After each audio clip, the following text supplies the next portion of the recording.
Hola, buen día, ¿cómo están? Hoy vamos a seguir viendo los capítulos 2 y 3 del libro que estamos desarrollando de Pulvirenti y González Napolitano.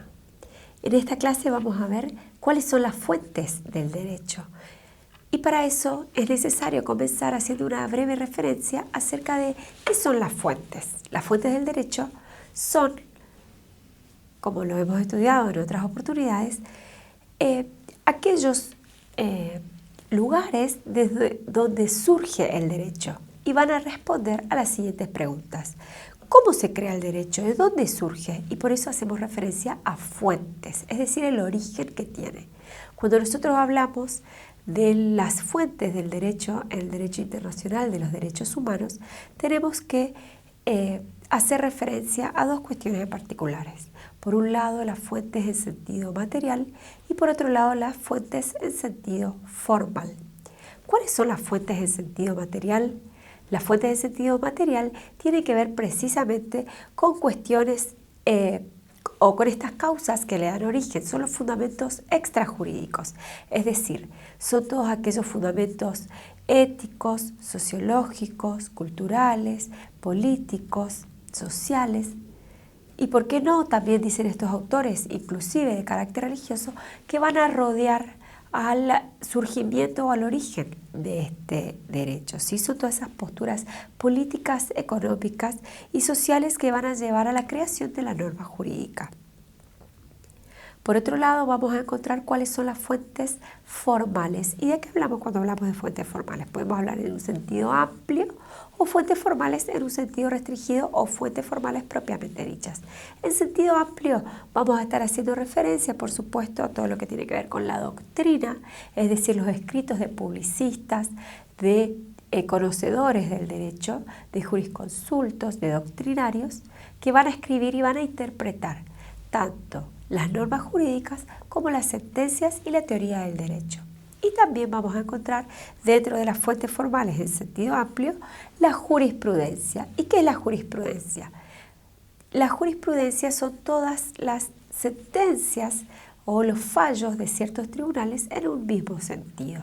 Si bien nuestro sistema no es un sistema de stare decisis, es decir, no tenemos el sistema de precedentes, sino que cada una de las sentencias va a tener que estar fundada de acuerdo, ¿sí?, a los argumentos lógicos, jurídicos del caso en particular. No obstante lo cual, también conviene hacer referencia a que jurisdictio significa decir el derecho, y el único que puede decir el derecho, y por eso hacemos referencia a jurisdictio, a jurisprudencia, son los jueces.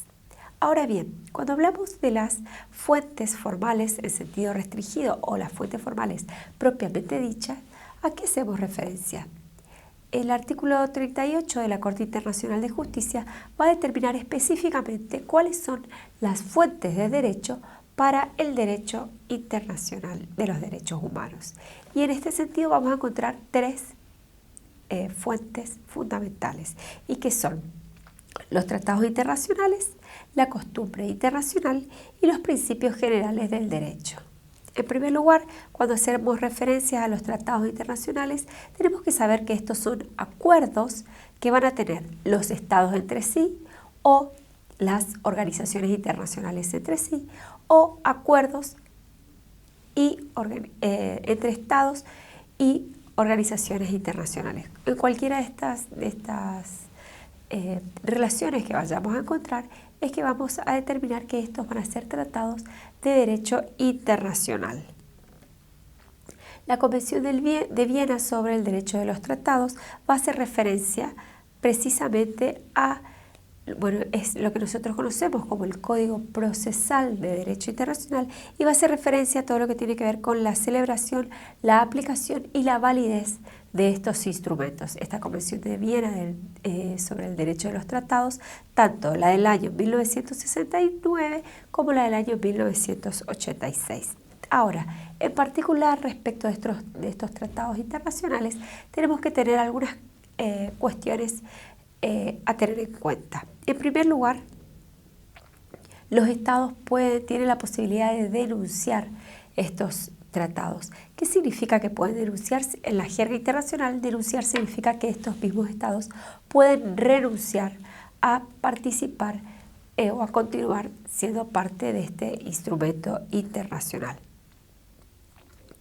Por otro lado, otra de las características que tienen estos tratados, cuando hablamos específicamente del derecho internacional, de los derechos humanos, es que los estados, en este caso, tienen una imposibilidad de alegar la terminación de ese tratado por una vulneración o una violación grave al mismo.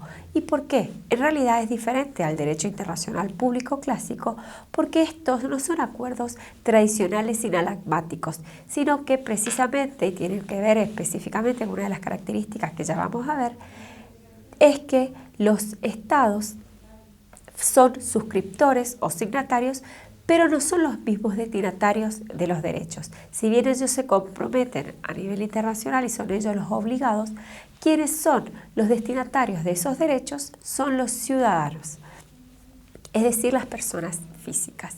Con lo cual, vamos a ver que los suscriptores y los destinatarios de los derechos son diferentes.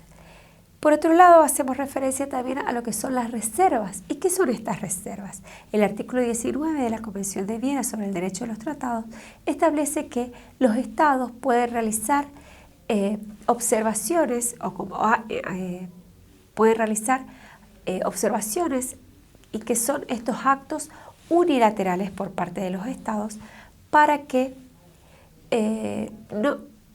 estas son observaciones unilaterales por parte de los estados en los cuales ellos mismos deciden no ser parte de alguna cuestión que está tratada en uno de esos instrumentos internacionales. Ahora, cualquier aspecto de los tratados se puede hacer reserva. No se puede hacer reserva de cualquier aspecto de los tratados, sino que simplemente se puede hacer reserva de algunas cuestiones. Y también lo va a establecer la Convención de Viena sobre el Derecho de los Tratados. Y las excepciones a estas son: no se puede hacer una reserva que esté prohibida por el tratado, no se puede hacer una reserva cuando el instrumento internacional establezca que solamente se pueden hacer determinadas reservas y los estados quisieran hacer sobre otras, por supuesto, y cuando estas reservas, las que quisiera hacer el estado, sean incompatibles con el objeto y con el fin del mismo. Ahora bien, ¿cuáles son las características de estos tratados de derecho internacional de los derechos humanos? Como recién lo estábamos diciendo, una de las características particulares que tiene es que los signatarios de estos tratados no son los mismos destinatarios de esos derechos. ¿Por qué? Porque no estamos frente a un sinalagmático tradicional, sino que estas son obligaciones asumidas erga omnes, es decir, frente a todos. Decíamos que el artículo 38, inciso primero de la Corte Internacional de Justicia establece cuáles son estas fuentes formales en sentido restringido. Y en primer lugar habíamos hecho referencia a los tratados. En segundo lugar, hace referencia a la costumbre internacional. ¿Qué es la costumbre internacional? Es un modo espontáneo de generación del derecho y se entiende que es una práctica común, aceptada generalmente por dos o más estados con conciencia de su obligatoriedad. En este sentido vamos a ver que también vamos a profundizar en los próximos capítulos todo lo referido a costumbre internacional y su íntima relación con jus cogens. Por otro lado, vamos a encontrar también que el artículo 38 de la Corte Internacional de Justicia establece finalmente que los principios generales del derecho también son una fuente de derecho internacional de los derechos humanos, entre los que podemos enumerar al principio de la buena fe, al principio del estopel y al principio de la cosa juzgada.